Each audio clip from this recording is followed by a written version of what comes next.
Greetings, friends, family, and survivors. Well, this isn't really a rescue mission, but it is a mission. I'm going to help Daryl and Vera, who help run our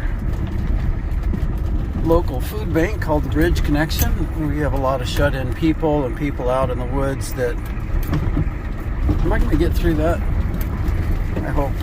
Break through the ice here. Oh, it's about 2 feet deep. Ouch. Oh, made it. Yeah, that ice not very thick. It only 22 degrees last night, so the ground's frozen, but not for very long, and the area where we're going is just horrifically muddy. In fact, it's so muddy, as the story goes, there's a bulldozer up there that is got stuck in the mud years ago, and it eventually sank completely out of sight because the pumice from when Mount Mazama blew, the pumice ash is so deep. It's just a miserable place to go up by yourself. So Daryl and Vera asked if I would go and assist them so they can get there and get some food to some people that are really needing it. So we're going to go up, do that, share the love of God with them. I'll let you know how it goes. Hopefully we won't have to winch each other out. The ground's frozen pretty good right now. There's a little squirrely coming up. Not bad. Wouldn't be fun in the afternoon on a sunny day, that is for sure.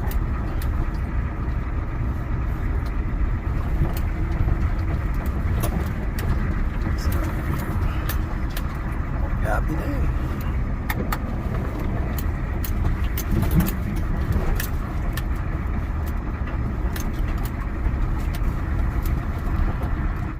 Definitely going to be a soupy mess.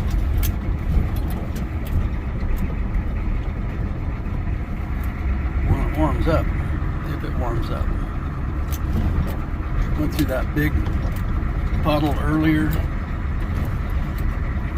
Flash froze my right hub. It's not what you want to have your hub freeze up on you.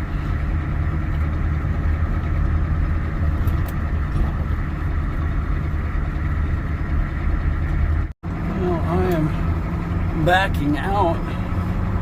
I turned around so Daryl and Vera could get out of that driveway in case I had to give them a tug. And the guy's rig is high centered, buried to the axles, to the running boards in his driveway in the mud.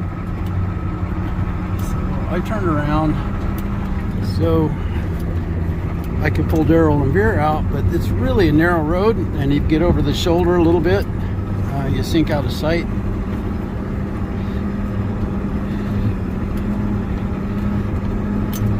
So I'm going to back up for a ways. Right, I made it. Got turned around. Nice little off-grid place there.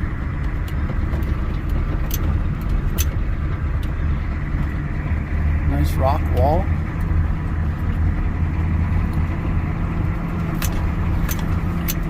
A lot of volcanic rock and pumice up here.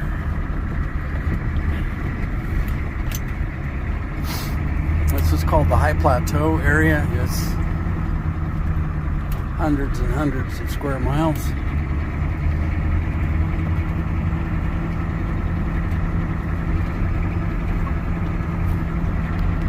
Okay, Daryl fell through, so I'm going to hook up the bull rope to him and pop him out of there. Okay, here we go. I can't film too much one-handed, but we'll see how this goes. You know, Daryl fell through nearly to his axles, and we had to hit it really hard. Second gear, standing on the throttle on the end of a big rope, and popped him out of there. But I just about should have had my seatbelt on, because I just about did a face plant on the windshield. It's already broke, so not that big of a deal. It might hurt.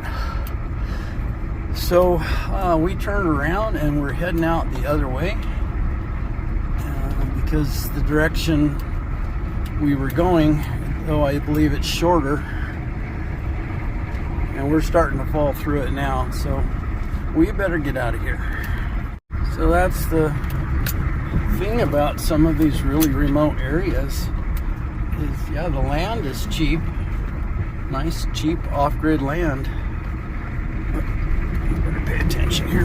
Oh, my. Let's see if Daryl gets through these bogs.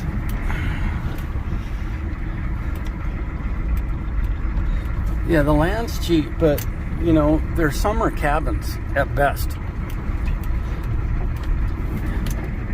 There's miles, hundreds of miles of roads in the interior. And the further that way you go, the deeper the snow.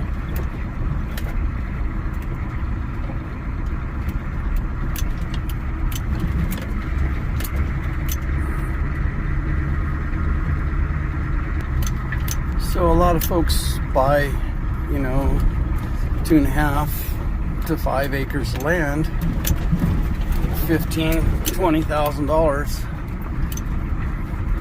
and they come up and try to homestead, and they don't realize that,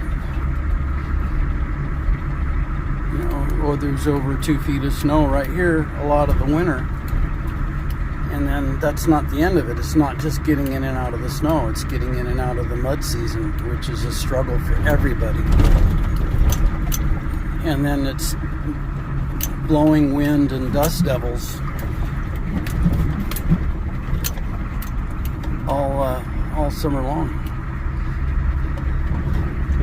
So cheap land is not the end all, that's for sure. Through that a little bit. So this is just cow country, you know. It's not really much good for anything else. It's a nice summer cabin area, but rivers and mountains all around, but it's not the best place to try to homestead, and it's really hard to grow stuff here. The only way you can grow anything here is with a greenhouse. You're still in the teens in the first half of April, and you're still in the low 20s all the way up to June at night, and it can still freeze. From what I understand, the only month nobody's seen snow here is August. So it is what it is. Hard place. Hard place to live. And there's no jobs.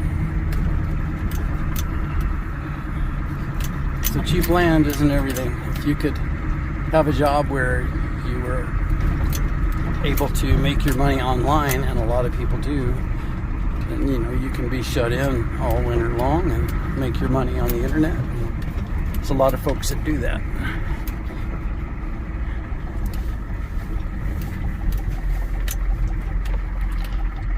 We're dropping down off of the rim,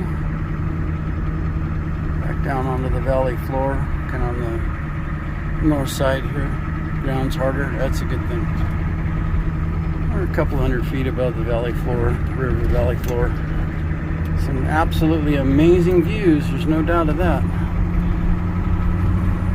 But if you're not a rancher, it's a tough place to live. Most ranchers move all their cattle south for the winter. And there's a reason for that.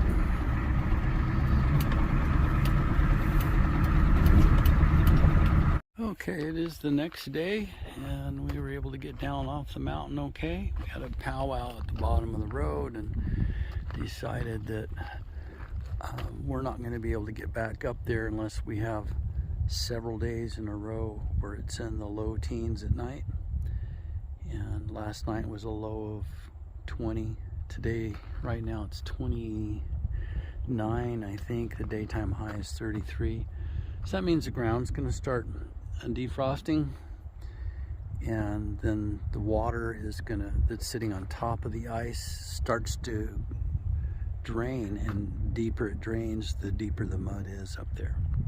So for the next month, it's going to be a real issue. So I was thinking what I need is a real recovery rope. And we've been logging with this rope for many years, and I cut it in half and there's a hitch there that hurt. Had Dad braid some eyes in it, and he's got one and I've got one. That way he can skid logs out of the woods, and so can I. So I used this to yank Daryl's truck out of the mud, and it's softer than a chain for sure, but because of the way it's braided and the material it is, it's nylon. It's right lang, left lay with a center core, and it's braided, so it has no memory, which is really cool when you go to coil it up. But be that as it may, it's designed to not stretch. This is actually a crane line for a power company, and they use these kinds of lines so when they're picking a load past a high voltage line, they don't get shocked. So it's not the best, it's not a kinetic rope. So kinetic rope stretches, and that's what you've got to have when you take off at 15 miles an hour and yank on another 1-ton rig to pull it up, pop it up out of the mud. You need a kinetic energy rope or a recovery rope. So I do need a recovery rope, like a Yankum rope, a 1-inch Yankum rope. That's definitely would help in our mud season for sure. Sorry I couldn't film that. It took 2 tries. I had to hit it really hard. Daryl's truck's really big and heavy, and yeah, it took 2 tries to do it, and I wasn't going to get third, or I was going to fall through where I was at. So I can't really film that because I didn't have a tripod with me, and the wind probably would have blown it over, and it's just hard to do it that way. If I could someday get a GoPro 360 and set it up on the roof on a magnet or something, then I could go back through the software and show you some interesting things that we end up doing that I can't film because I'm by myself, and it's really hard to do stuff one-handed. A camera in one hand, and then when you're out in the wind in low temps, you can't run a camera without gloves, and it just makes it a difficult thing to do. So got another series of storms coming through. Daytime highs are in the low 30s, nights are in the teens, and I think if we add it all up over the next 7 days, it's about 7 inches. We'll see what happens. And you see water puddles on top of the ground because of the ice underneath, and if there was no ice down there, you couldn't even form a puddle out here. It would just fall right through the pumice. But we're not there yet.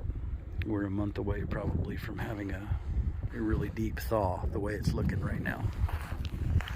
Sorry for the length of the video. I thought I'd just post the whole thing because you could at least see some of the country and that we live in. Have a blessed day.